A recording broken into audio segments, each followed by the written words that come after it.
At Anurag University, be everyone you dream to be.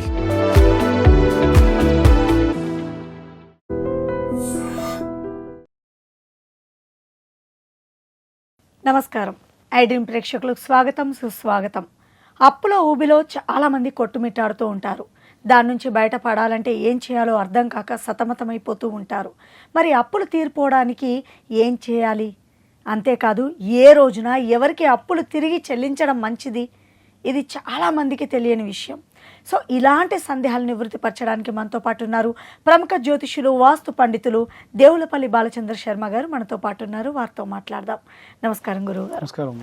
గురువుగారు, అప్పు అనగానే ఇది ఎలా తీరుతుంది ఏంటి? కొందరు తరతరాలు అప్పు తీరడానికి బానిసలుగా పనిచేసిన వాళ్ళని చూస్తూ ఉంటాము. అప్పు తీరక మా జన్మ ఇంతే అనే తండ్రి తర్వాత కొడుకు, ఇలా వంశపారంపర్యంగా వచ్చేటివి కొన్ని ఉంటాయి. కొందరేమో వాళ్ళ దాని కర్మానుసారంగా అప్పులు చేసుకుంటూ ఉంటారు. ఏదైతేనే మొత్తం మీద అప్పులు తీరకుండా మధ్యలోనే ఆత్మహత్యలు చేసిన వాళ్ళు లేకపోలేదు. సో ఇలాంటి వాళ్ళు ఈ ఊబి నుంచి బయటపడాలంటే అసలు ఏం చేయాలి? శ్రీమాత్రే నమః, శ్రీ గురుభ్యో నమః, మహాలక్ష్మీ దేవతాయే నమః. మనకు కొన్ని రకాలైనటువంటి పనులు, అంటే మనం అప్పు తీరుస్తాం, కానీ తీర్చేటువంటి విధానంలో కొంత మార్పు చేస్తే ఖచ్చితంగా అప్పు తీరుతుంది. ఎలాంటి మొండప్పైనా, ఎంత మొండప్పైనా తీరుతుంది. ఫర్ ఎగ్జాంపుల్ చెప్దాం. ఎవరికన్నా మీరు అప్పు తీర్చాలంటే ఆన్లైన్ పేమెంట్ చేయకుండా క్యాష్ ఇచ్చే ప్రయత్నం చేయండి. పాయింట్ నెంబర్ 1, క్యాష్ రూపకంగా ఇవ్వండి. అదేంటి గురుగారు, ఆన్లైన్ పేమెంట్ చేస్తే వాళ్ళకి మనకి రుజువు ఉంటుందని అంటారు కదా. క్యాష్ పేమెంట్ డబ్బిస్తే నువ్వు ఎప్పుడు ఇచ్చావు అన్న వాళ్ళు లేకపోలేదు. క్యాష్ పేమెంట్ చేస్తే కూడా సంతకం పెట్టించుకోవచ్చు. అది ఇచ్చేటప్పుడు ఫోటో తీసుకోండి. కాకపోతే ఓకే. అయితే ఇచ్చేటప్పుడు ఇచ్చే ముందు రోజు ఏం చేయండి, మీరు ఇవ్వడం మంగళవారం నాడే ఇవ్వండి. మంగళవారం నాడు ఏం చేసినా మారు కోరుకుంటుంది అంటారు. ఫర్ ఎగ్జాంపుల్ వడ్డీ కట్టడం కంటే కూడా అసలు తీర్చేటప్పుడు ఎవరైనా సరే కొంత అసలు తీర్చాలనుకున్నప్పుడు మంగళవారం నాడే తీర్చండి. మంగళవారం నాడు తీరుస్తూ మీరు ముందు రోజు ఆ డబ్బుల్ని కళ్ళ ఉప్పులో కొంచెం పచ్చకర్పూరం కూడా పెట్టి రాత్రంతా పెట్టండి. మొండిగా ఉండే అప్పులు కూడా తీరుతాయి. కళ్ళ ఉప్పులో పచ్చకర్పూరం వేసి ఈ డబ్బులు లిటరల్గా ఎట్లా అంటే ఉప్పిలా ఉంటే ఉప్పు లోపలికి ఇలా కూర్చోండి డబ్బుని అలా పెట్టి. మీకు తెలియదండి, చాలామంది వడ్డీకి డబ్బులు ఇచ్చే వాళ్ళు ఉప్పులో పెట్టిస్తారు. బాగా ప్రాక్టీస్ ఉన్నటువంటి వాళ్ళు అప్పు ఇవ్వాలి మనం అంటే వాడు జీవితాంతం వడ్డీ కడతాడు, అసలు కట్టలేడు. లిటరల్గా ఇది మీరు ఎవరన్నా కొంచెం ఒక 30-40 సంవత్సరాల క్రితం అప్పు ఇచ్చేటువంటి వాళ్ళ గురించి అడగని చెప్తారు, ఇదే చెప్తారు. ఎందుకంటే వాళ్ళకి వడ్డీ రూపంలో రావాలి తప్ప అసలు రాకూడదు అని. కాబట్టి ఇప్పుడు తీర్చేటప్పుడు కూడా మనం అదే చేయాలి. వడ్డీ తీర్చేటప్పుడు అసలు కూడా ఇస్తున్నాం కాబట్టి అసలు వెళ్ళేటప్పుడు ఏం చేయాలి, ఉప్పు, శ్రీ మహాలక్ష్మి ఉప్పుతో పాటు ఏం చేస్తాం, పచ్చకర్పూరం, చాలా కంఫర్ట్ జోన్లో ప్రశాంతంగా ఉండేటువంటిది. అలా అది కూడా మంగళవారం నాడు ఇవ్వడం వల్ల అసలు మళ్ళీ తొందరగా అసలు అనేటువంటిది తీరుతుంది. కానీ ఈ రోజులో సాధ్యమవుతుందా గురుగారు? ఆన్లైన్ పేమెంట్స్ అయిపోయాయి. చాలా మంది మా ఫ్రెండ్ చెప్పాను 25 లక్షలు అప్పు ఉన్నది, వాడికి ఇప్పుడు 15 లక్షలకో 10 లక్షలకో లిమిట్ కొంత ఉంటుంది కదా. అట్లేం లేదు. కరెక్ట్గా నేను చెప్పినట్టు మంగళవారం నాడు రాహుకాలం అయిపోయిన తర్వాతకి ఇవ్వు అని చెప్పాను. మంగళవారం నాడు రాహుకాలం అయిన తర్వాతకి ఇస్తున్నాడు. ఇప్పటికి సగం అప్పు పైనే తీరింది. ఒకటి. రెండవది ఏంటంటే ఎట్టి పరిస్థితుల్లో అప్పు తీసుకోవడం మంగళవారం కానీ శుక్రవారం కానీ తీసుకోకూడదు. ఇవ్వడం అయితే ఇవ్వచ్చు కానీ తీసుకోకూడదు. ఒకటి. రెండవది ఏంటంటే అసుర సంధ్యా సమయంలో మీరు అప్పు తీర్చండి, అప్పు తీసుకోకండి. సాయంత్రం సమయంలో చాలామంది ఏమనుకుంటారు, డబ్బు ఇవ్వద్దు, మీరు ఏం చేస్తున్నారు, అప్పు తీర్చడం వల్ల మీకు రూపాయి మిగులుతుంది, అంటే మీరు సంపాదిస్తున్నారు, వడ్డీ తగ్గుతుంది, సో అప్పు తీర్చొచ్చు, ఎటువంటి సందేహం లేదు. ఇదే కాదండి, జీతాలు ఇచ్చేటువంటి వాళ్ళకు కూడా నేను ఏం చెప్తా, మంగళవారం శుక్రవారం ఇమ్మంట.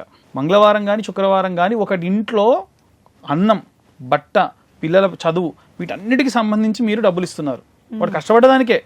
చాలా మంది ఏమంటారు, అమ్మో మంగళవారం ఇవ్వం, శుక్రవారం ఇవ్వం, ఆ రోజే ఇవ్వండి. ఖచ్చితంగా మీ ఆఫీసు ఇంకా ఇంకా ఇంకా అట్లా జీతాలు ఇస్తూనే ఉంటుంది. ఆ రోజు సాయంత్రం వేళ కానివ్వండి, ఆ రోజు కానివ్వండి, శుక్రవారాలు ఇవ్వడం వల్ల ఖచ్చితంగా మళ్ళీ ఎందుకు, మంగళవారం మారు కోరుకుంటుంది కాబట్టి ఖచ్చితంగా ఇవ్వండి. ఇంకొకటి విషయం ఏంటంటే అప్పు తీర్చేటప్పుడు, అసలు తీర్చేటప్పుడు మీరు 10,000 ఇవ్వాలంటే 9,999 రూపాయలే ఇవ్వండి, ₹1 తగ్గించండి. మీ ఇచ్చేటువంటి డబ్బు మొత్తం అంతా కౌంట్ చేస్తే ఆఖరికి 9 రావాలి. 9 + 9 + 9 + 9 కౌంట్ చేస్తే ఎంత అవుతుంది, మళ్ళీ 9 అవుతుంది. సో ఎప్పుడైతే 9తో మీరు ఏది కొన్నా, ఏది అమ్మినా, ఏది అప్పు తీర్చినా మళ్ళీ చేస్తారు. అది 9 కూడా అలాగే. మీరు ఉదాహరణకు బంగారం కొనడానికి వెళ్ళారనుకోండి, వాళ్ళు ఒకవేళ మీకు 9,800 అని అన్నా ఇంకొక రూపాయి ఇవ్వండి, మీకు బిల్ ఇవ్వకున్నా పర్వాలేదు, ఎక్స్ట్రా ఇంకో రూపాయి ఇవ్వండి, మళ్ళీ బంగారం కొంటారు మీరు. అందుకేనా లాస్ట్ లో 999 అని పెడుతూ ఈ 999 కాదండి, చాలా మందికి తెలియని విషయం ఏంటంటే ఇది చాలా మంది ఒప్పుకున్నారు, పాటించి సక్సెస్ అయిన వాళ్ళు ఉన్నారు.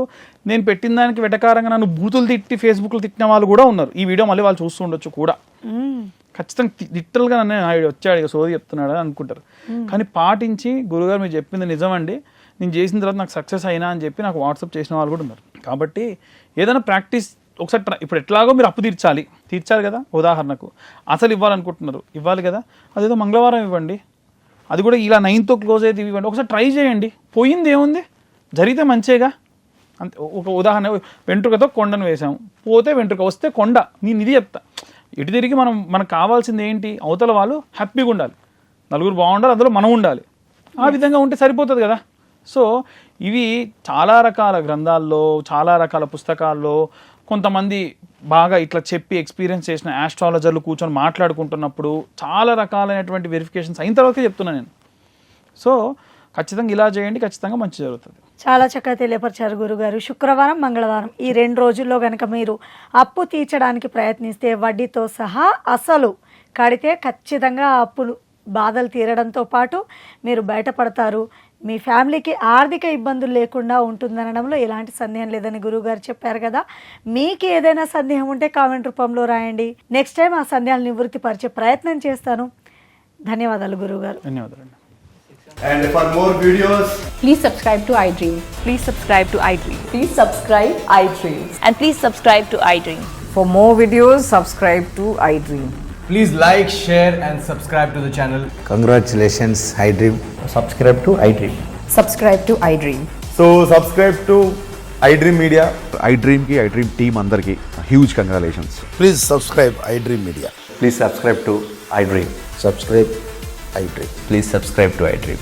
iDream అంటే నా కళల ఛానల్ సబ్స్క్రైబ్ చేసుకున్న నోరు తిరుగుతలేదు, మీరైతే గంట గుర్తు కొట్టండి. For more such videos, please subscribe to iDream.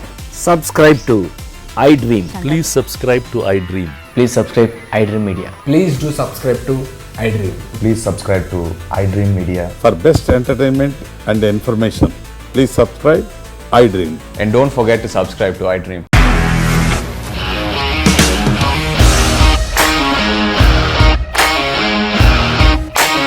ఇండస్ట్రీలో కమిట్మెంట్ ఇష్యూస్ వస్తే నీకు కూడా వచ్చినట్టు మార్నింగ్ తీసుకెళ్ళారంటే కొట్టి పడేస్తారు.